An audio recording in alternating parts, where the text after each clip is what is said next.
So, hello everyone, and welcome to the IAU Women and Girls in Astronomy project. And this is myself, YAZIDI, the National Outreach Coordinator for Tunisia and the founder of the Tunisian Association of Young Astronomers.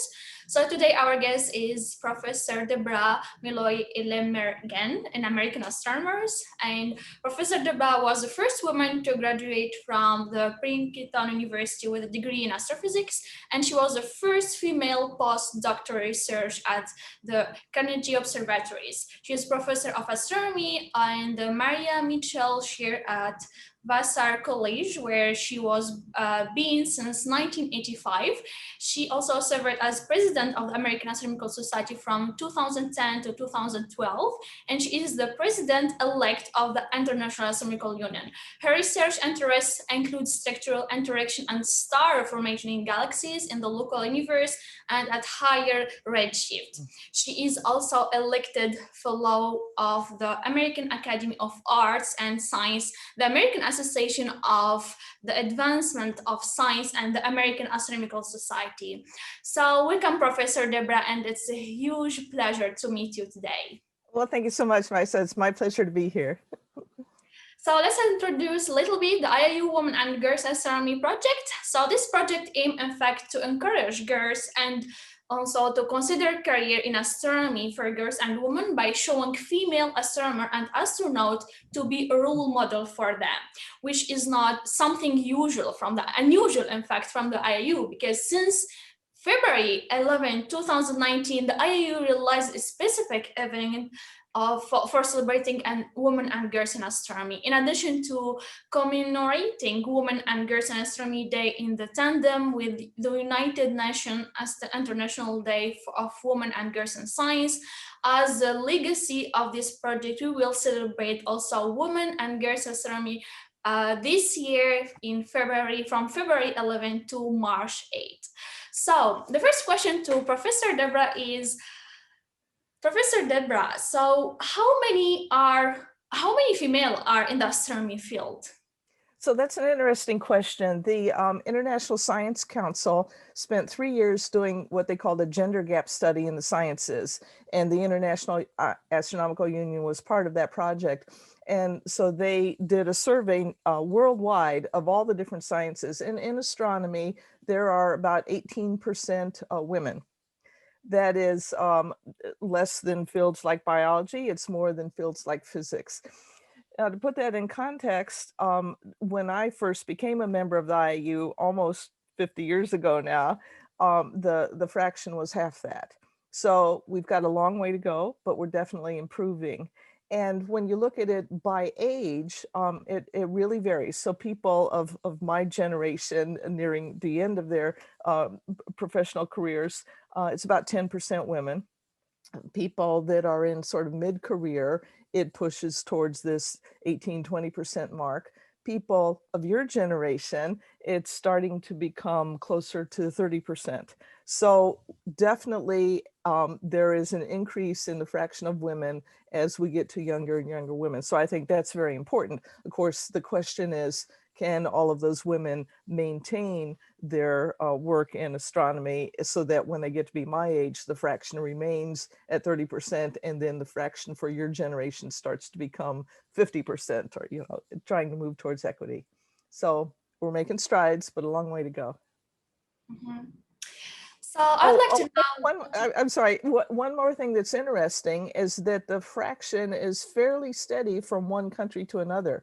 So you might think, well, in America, there must be a higher fraction of women in astronomy, but that's not true, in fact.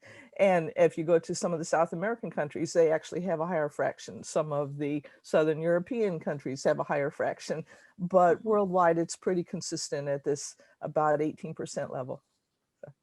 And in your opinion, this like a huge difference between male and female astronomers, it's affected by what exactly? So many factors that we still don't understand. So part of this study, and many studies like it, have been trying to get at the root of the problem. Do little girls not get encouragement right away? Everybody loves science when they're little kids. So what happens to change that later on? Is it middle school? Is it peer pressure in high school? Do they lose interest in college? Why do they lose interest? Is it because the fields are not is astronomy is not deemed as friendly as some other fields, or is it really not as interesting? It's hard to imagine that it's not as interesting as other fields. So it seems to be more something that society is doing to hurt the chances of women going on in astronomy. And I think that's what's really important, is to find a way to keep the interest that everyone has in looking up at the sky, to those who want to continue doing that professionally, to make sure that there aren't roadblocks, whether it's from peer pressure or from harassment of any kind. And so there are a lot of issues like that that people are looking at very carefully. And I think the other thing is, do women not see enough role models? So I think the effort that you're making in this project is really important. And the 260 different activities that took place during IAU 100, focusing on girls in STEM and women in astronomy, are what's going to help to make a difference. Mm-hmm. So, Professor Debra, I would like to know what is look like to be a female astronomer? What is the good and the bad thing about being an astronomer? I think, I don't think in terms of what's good about being a woman in astronomy, because I just think, okay, what does it look like to be in astronomy? And there are good things and bad things for everyone. I do know that a lot of women have suffered from harassment or sexual harassment. And I served on the American Astronomical Society Committee on the Status of Women for many years. And that group was started to help address inequities for women in astronomy. And so I saw a lot of women who suffered from their colleagues. And I think that that persists. And this gender gap study showed that indeed a very high fraction, pushing 30% of women across all sciences, have reported some form of harassment at some point during their career. And that is typically many times higher than the fraction of men who reported such incidents among themselves. So clearly there's a problem. I personally have not had any such problems, but I'm well aware of many women who have. So I think that that's one thing that's difficult. I think in terms of just doing astronomy, as you know, it's a very small field. There are about 14,000 members of the IAU, and so there are more astronomers than that, because IAU tends to be older people, but probably not more than double that worldwide. I think there are more lawyers in Manhattan than astronomers worldwide. You know, it's a very small field. And so I think if you're just looking at the long-term road for job prospects, that can be challenging for men and women. If you want to go into academia, which about half of astronomers do, then it means that people like me have to really retire at some point in order to open up positions for younger people. So I think just the job prospects can be daunting. I think it's also difficult if you consider, well, and this is true for any career, family issues. And even though it should affect men and women equally, women are disproportionately affected when they start to have children. And that's just a fact. And so all of these things can make it difficult, regardless of what field you're in. I think in terms of 50 years ago, when I started in the field, data were acquired by going to a mountaintop.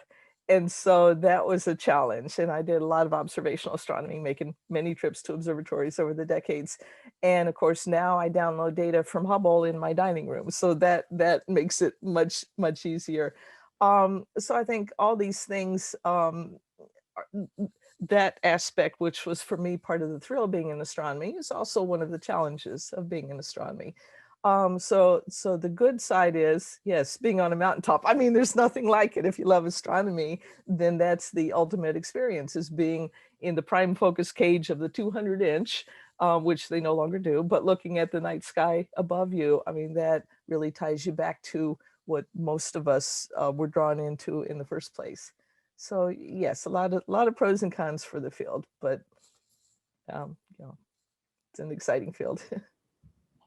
Yeah, so I was wondering what kind of jobs are available for a student after they receive their degree who are females?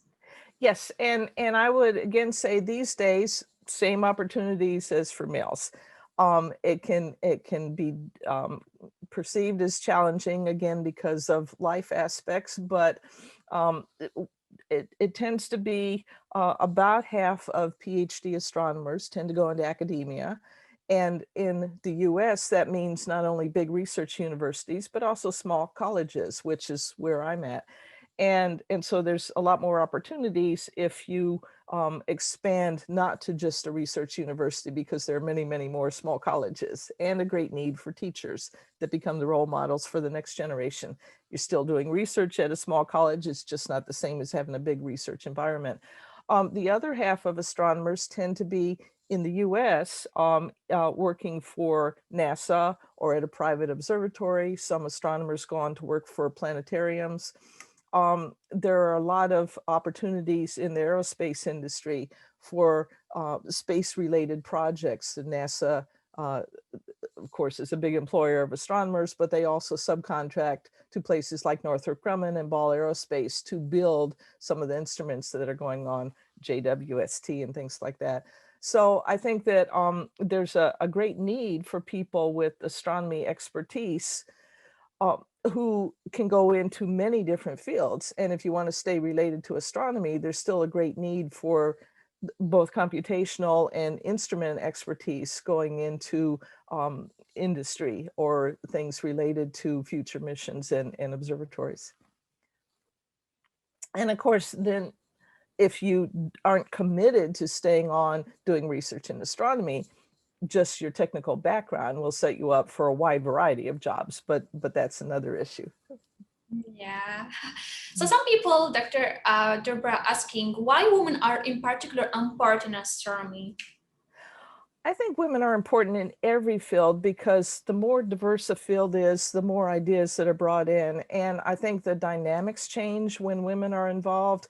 I remember going to meetings when I first started, again, 40 years ago, going to IAU meetings and remembering, well, let's call them alpha males getting into shouting matches about, no, my idea is right, no, my idea is right. And at the time, I clearly remember sometimes a woman would try to speak up and be overmatched by a louder male voice, and or maybe her idea would be repeated by a man and not acknowledged. We've all seen that happen, I think. But as more and more women started being at meetings, I really noticed a difference in the atmosphere. It just got a little bit friendlier. And I think that it's, you know, it wouldn't have to be that way. There's certainly very pleasant men who could be a bunch of men all together, but I really see a change when women are brought in, and just in terms of the feeling of it. But beyond that, I think that you just have different perspectives when you bring in lots of people from different backgrounds, and whether it's talking about a woman or talking about some other kind of diversity that you've brought in, that's extremely important. And so I think when women make up half of the workforce, it's just ridiculous not to have equal representation in astronomy or any other field. I totally agree. So what is the barrier for you to be an astronomer as a woman, and how did you overcome it? You know, the funny thing is, when I was in high school, I read a book about careers in astronomy, and because I wanted to, from the time I was a child, do astronomy. And it was just that visceral feeling looking up at the night sky that never left me. And I read a book that said, most of the people in astronomy are men. It's really not a career for women. And I remember crying to my parents saying, look at this, I can't be an astronomer, there aren't women astronomers. And my dad said, that's the dumbest thing I've ever heard. He said, you want to be an astronomer? Be an astronomer. So with their encouragement and with some great high school teachers, I went to college intending to do astronomy. Princeton had just become co-ed 2 years before I started there, even though it's been around for a couple hundred years. And so I was the only woman in a lot of my classes. And it didn't seem strange to me, because that's what I knew. It can be difficult to be the only woman in a class for many reasons, but I didn't think of it in terms of, oh, gee, how can I do this even though I'm a woman? I mean, I just did it. And so I think you have to accept that in many situations, you might be one of the few women, and I do see that changing. But that can be difficult in terms of study groups, in terms of camaraderie. You know, it can be difficult when you're starting out, when you don't have a support network. And so I think that one thing that's very important now, and the IU certainly recognizes this, is having more role models, having more women in leadership positions through working groups and commissions and divisions, and now through the offices, which for a long time only had men as general secretaries and presidents. And of course, that's all changing. And I think that that just helps younger people see that there are women who are doing it too. I had role models from afar. Margaret Burbage and Vera Rubin were two women that I really admired as the generation ahead of me who were breaking barriers. And I think just seeing a woman doing something helps a young girl understand they can do it too. And the funniest thing was just talking to my 3-year-old granddaughter recently about the US's new female vice president. And I said, so you see, a girl can do anything. And she was puzzled by that. And she said, and boys can too, right? And so she's growing up in a world where she accepts that a woman can do anything. Of course, she wanted to make sure her little brother could too. So I think that just an attitude like that, you know, we're going to see a sea change as it becomes more common to see more women doing more things. Absolutely true. So what can we what can be done to encourage positive change in relation to how the low representation of women in decision-making roles in astronomy? How we can do that?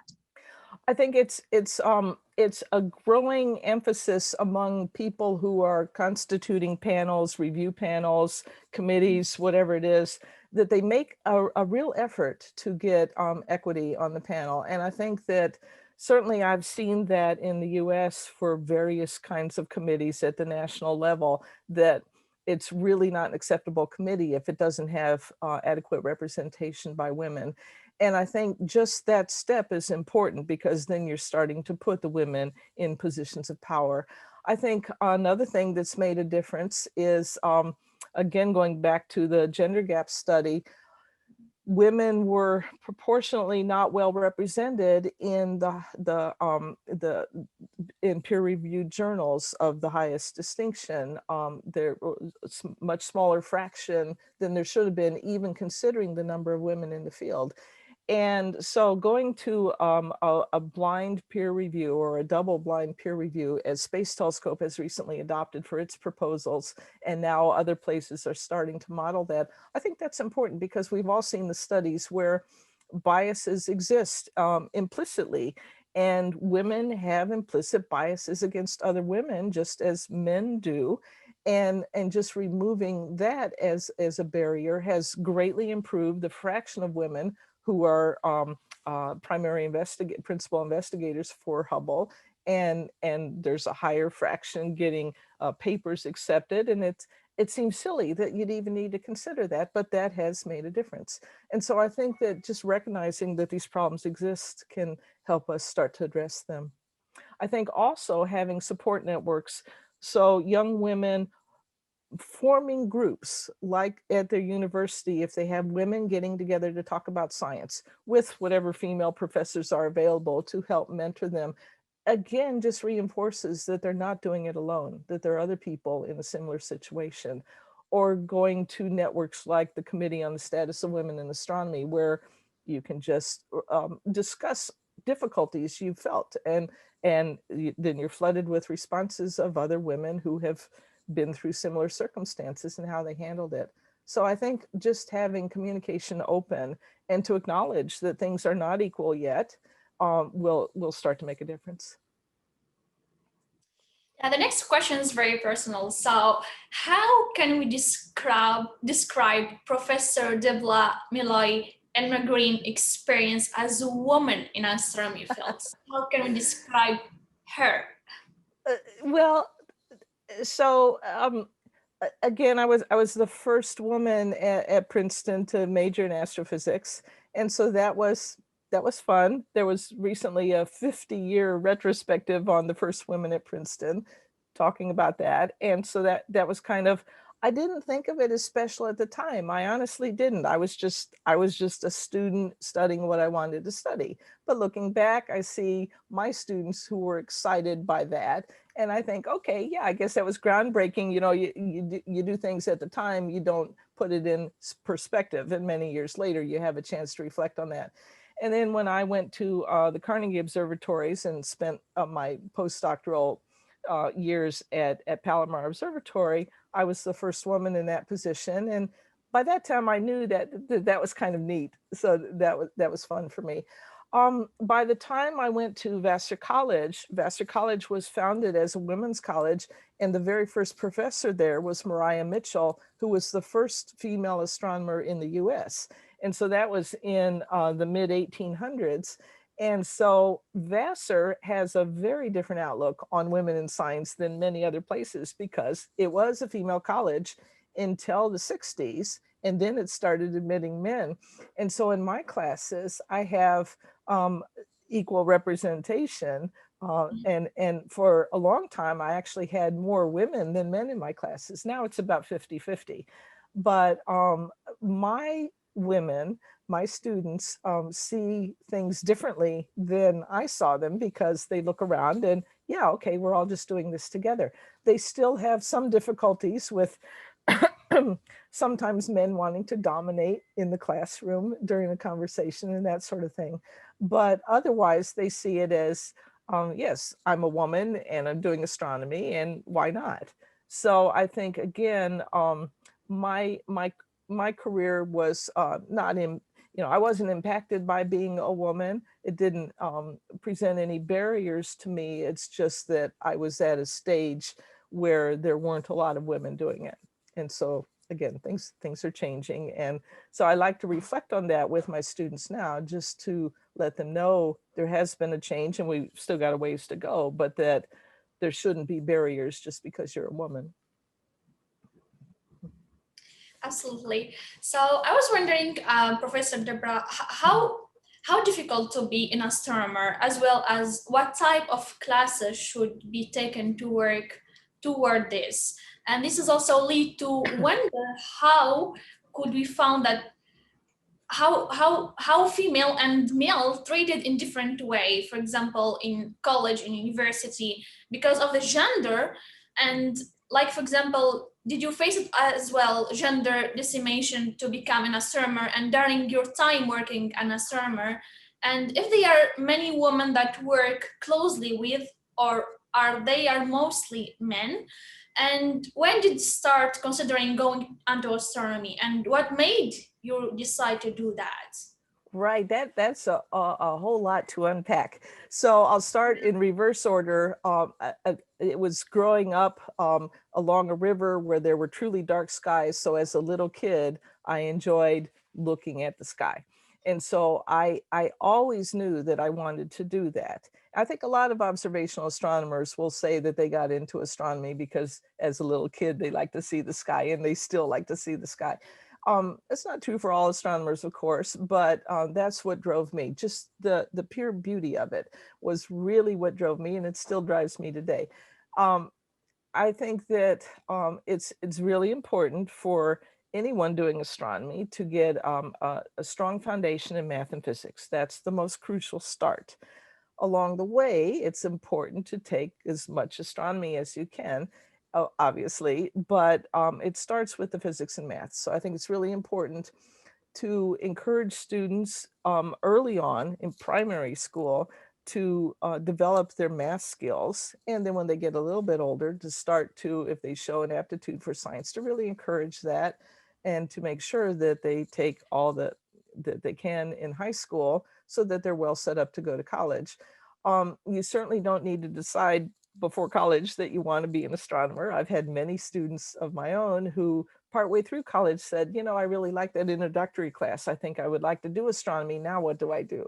And I say, well, catch up on the math and physics and continue to take the astronomy, and that will all be good. I think it's also really important at the college age to start to get research experiences. I've had a lot of students who are excellent in the classroom, and then they start to do a research project, and some of them just really do not enjoy it. And and they realize that doing research is very different than just doing well on exams. And so I think the most critical thing, and I always tell my students who are uncertain about a career in astronomy, I talk about the job prospects and all of that as I described earlier, but I also say it doesn't matter if it's a small field with a few number of jobs. The most important thing that will determine your success is if you're passionate about it. And if you're not, please don't go into astronomy. There's so many other fields where you have so many job opportunities and you can apply your technical skills anywhere else. But if you need to do astronomy because you are driven to do it, then you will find a way. And so you don't have to be the best in your class. You have to be hardworking. You have to be able to learn the material. But again, there's a wide range of abilities among astronomers. And what's going to drive you is that passion. And so getting a research experience will help you determine whether this is the sort of career you might want. I had a very bright student many years ago who I had offered a summer internship, and he was a first-year student. And when I described what the research would be like, I said, so I've got data that you'll be analyzing. So you'll be at the computer most of the time. And he said, you mean 8 hours a day for 10 weeks? And I said, well, yeah, but it doesn't stop with just 8 hours. You might be working more than just a 9-to-5 job. It's not a 9-to-5 job typically. Well, he ended up painting houses instead because he couldn't imagine a summer behind a computer. So I think it's a real eye-opener to a lot of students to realize what research entails, that the glamour of going to a mountaintop is not done so much anymore, and just the acquisition of data is only the first step. And a lot of it can be rather tedious in analyzing the data and beginning to interpret the results. And you either love that or you don't. So I think that finding out apart from classes whether the field inspires you enough that that's the sort of thing you want to do is very important. I'm not sure I answered all your questions there, but Yeah, about the gender. So what caused this gender huge difference between male and female? And yeah, and why gender is very important. Gender equality is very important in astronomy. Yeah, it's just so hard to pinpoint what causes the differences. And I think all we can do is to recognize that there are fewer men than women, fewer women than men right now in the field. Historically, of course, if we go back 100 years, it was largely related to a woman's position in society. And women tended not to have as much education because they tended to start families and they were grounded in that way. And I think certainly in the US, that's what we've seen historically going back 100 years. And all that started to change when women began to become more educated, but then it was a big catch-up game. And so I think all we can do is look right now at where we're at. We don't have equity. Why don't we have equity? We're starting to see more and more girls who realize they can continue on in astronomy, and that's great. And I think that certainly colleges are making a very big effort to encourage women to recognize that there is this imbalance for so many reasons historically, and that we better change that. And we better talk about the environment, the atmosphere of the place to make it a welcoming place. There's such a problem with men and women, but I certainly see it more with women, about imposter syndrome, where you think you're not good enough because you look around at your peers and maybe they seem better. And so I have to have lots of talks with young women, talking them through what it means to feel like they can't do it. Why do you think you can't do it? And largely it's just that they hear confidence from the men more than they hear confidence from the women, and they tend to question themselves if they think they're being outperformed. And largely that's just entirely false. It's just a matter of perception. So I think that can be a self-imposed barrier if you look around and think, oh, they're all doing better than me, I better not continue in this field. So I think allowing yourself to try and fail and try again and recognize that you're not going to be perfect. Some people are going to be better than you and some are going to be worse, and that's all okay. You just have to keep trying if you want to do it. I think that getting over your own barrier is important. And again, I think things are changing because people are so aware that you can't discriminate because someone's a woman. You can't say you can't apply for this job or this position, this postdoc, whatever it is. So I think that really people are trying to change the attitudes, and so it's a complex combination of things. Yeah, that's absolutely right. So this frame, Professor DEBRA, one of the things that I have wondering about is the role of female astronomers are allowed to have. In the past, male have dominated the science, math, physics, and many fields. So do female astronomers still have this problem? Only in representation, not in terms of access. So any woman could have any job that any man could have. It's just that historically they haven't. And so there's a long way to catch up. But in terms of just women in national or international leadership roles, women who are directors of observatories, women who are heads of major committees, both national and international, I see that all changing. And so I don't see any barrier today, except for just trying to catch up with this long-standing suppression of women for all these various reasons. But yes, I think that any girl should look at any opportunity and think I could do that too. So I don't see any, I think it's, certainly in the US, and I think in many countries, it's not allowed to discriminate on the basis of gender, even though, again, the bias issue can creep in. Yeah, so I think the most of us watched the movie Contact the other day, and it was Yes. a female scientist that discovered message from the aliens, but a man got all the credit for that. So I was wondering if it's still happening today, and what are the most examples of this occurring? Yeah, I honestly don't think it's occurring today. But it certainly occurred in the past. And you probably know that the character in Contact was modeled after Jill Charter, the real life astronomer, slightly older than me. Not that she made contact with aliens, but just the whole starting of the SETI Institute. And she's received great acclaim for that. I think the most famous example I can think of in astronomy goes back 50 years when Jocelyn Bell Burnell, then Jocelyn Bell, discovered pulsars as part of her graduate dissertation. And famously, she was the second author on a 5-author paper. Her thesis advisor, Anthony Hewish, was the first author. He shared the Nobel Prize with Martin Ryle, who, and for both of them doing really start opening up the field of radio astronomy. And she did not share the prize. And ever since then, people have pointed to that as the biggest discrimination that's occurred, because she should have shared the Nobel Prize. At the time, she said she really didn't feel offended by not getting the prize, because she thought, I was just a graduate student. I haven't risen to the stature of deserving it.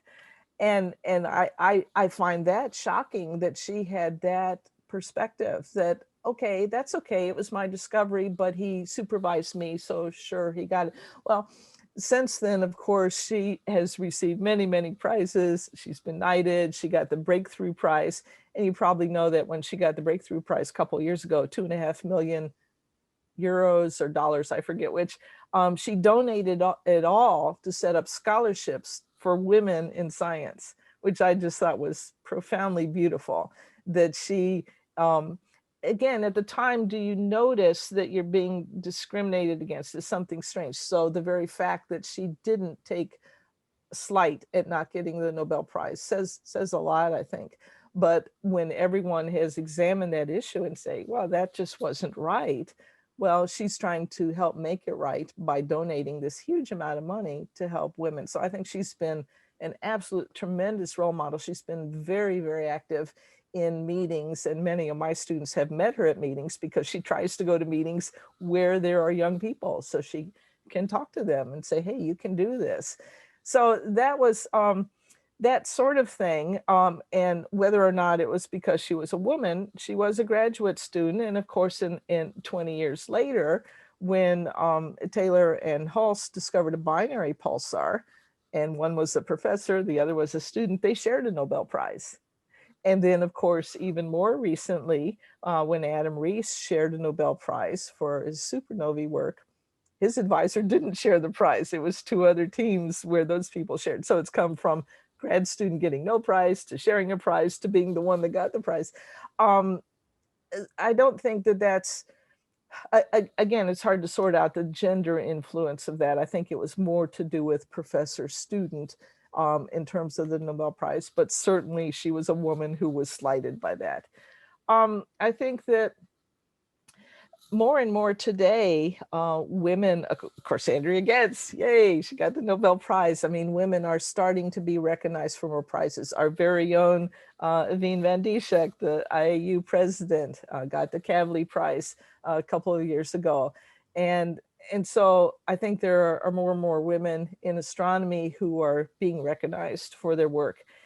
In terms of what I'm doing, I have a lot of different teams that I interact with, but two of the main teams that I do research with are led by women, and two other teams that I'm tangentially on are led by women. So these groups they're a lot of fun. They're a couple dozen people, so they're, you know, medium-sized groups spread all over the world, and women are leading the way. And so I enjoy those because I see the postdocs who are in the group, both men and women, looking to their leader, who is a woman. And I think that, again, this just reinforces women do need to be in these leadership roles. When they are, then it just becomes the normal part of, okay, it could be a man or woman doing this. And I think that that's what's helping to drive the change. Yeah, I'm totally agree in this point. So if you have one piece of advice for that girl who is studying astronomy, and what will that be? Follow your passion. Just, if it's fun for you, then explore it and keep enjoying it. And you don't have to be a professional astronomer just because you like to look at the sky. It may become a lifelong avocation, and you will always enjoy keeping up to date on the latest discoveries. But if you really feel driven to do astronomy, then you will do it. And I think that what I like to tell my students is, okay, you want to do astronomy, then what? Well, you need the math and physics and astronomy. You need to do the research, see if you like it, and then what? Well, you need to think that there are many different ways you could do astronomy. So I like to tell my students, look out and say, here's the horizon. I want to get to that horizon that includes doing astronomy. But you might take this path to get there, or this path, or this path, and there's no one right path, and there's no one endpoint. So I tell them not to be fixed on, I'm going to go from here to here in this straight line, because that's just not realistic. You don't know what's going to happen. I had no idea I was going to end up being a college professor. I wanted to do astronomy. I thought I would end up being at an observatory somewhere, and many things changed that along the way. And I look back and I've really loved the career path I've had, but I couldn't have predicted it 30, 40 years ago. I would have had no idea that this would be the thing that would make me happy. A lot of other options might have made me happy too, but this is what I did. And I look back and I enjoyed it. So I think that little girls who want to do astronomy should do astronomy, and they will figure it out along the way, as long as they keep persisting, taking the science courses, taking the math courses, seeing what it is that they love about it. And if it's building an instrument, or writing a computer program to do a simulation, or getting data from an observatory, whatever drives you, you should keep doing it. And don't let anyone tell you you can't. I think that's the most important thing. You have to believe in yourself. You have to have the confidence. You don't have to be the best. You need to be persistent. And I think that's the most critical thing that will determine success. Absolutely. So what is your message, Dr. DEBRA, for the next future female generation? I think just that. Enjoy what you're doing and keep doing it. And let everyone know that you can do it as well as anyone else. And then you will become, the young girls watching this now will become the role models for the next generation after that. I think it's got to propagate, and it starts with just wanting to do it, believing you can do it, and just persisting. Absolutely. It's not going to be an easy path, but we just need to keep going. Exactly. Exactly. Yeah. So the last question for you, Professor DEBRA, and this for you. So women today show that the female dreams have no limit and the female courage has no bounds. So Professor DEBRA, what will be your next step? What do you want to achieve next? Well, I've just submitted proposals for the James Webb Space Telescope, so I would love to get observing time on that to look at distant galaxies.